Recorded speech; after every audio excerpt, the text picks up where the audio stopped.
Para sa mga pasyente ng dialysis, may ilang mga bagay na dapat iwasan upang mapanatili ang kanilang kalusugan at maiwasan ang mga komplikasyon. Narito ang ilan sa mga dapat iwasan. 1. Sobrang asin at alat. Limitahan ang pagkain ng mga pagkaing mataas sa asin tulad ng asin, toyo, at iba pang mga maaalat na pagkain. Ang sobrang asin ay maaaring magdulot ng pagtaas ng presyon ng dugo at pag-ipon ng tubig sa katawan. 2. Pagkain na may mataas na potassium. Iwasan ang mga pagkaing may mataas na potassium tulad ng saging, avocado, at kamote. Ang mataas na antas ng potassium ay maaaring magdulot ng problema sa ritmo ng puso. 3.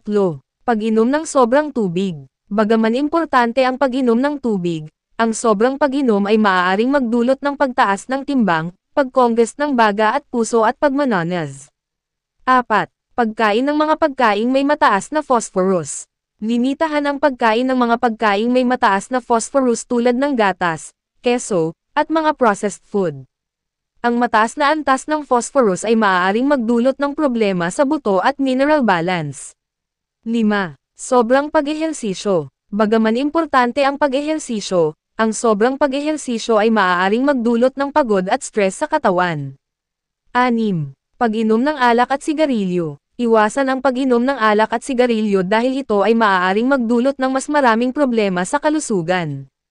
7. Stress. Subukan na kontrolin ang stress sa pamamagitan ng relaxation techniques tulad ng meditation at yoga. 8. Hindi pagsunod sa dialysis schedule. Siguraduhing sundin ang schedule ng dialysis upang mapanatili ang kalusugan at maiwasan ang mga komplikasyon.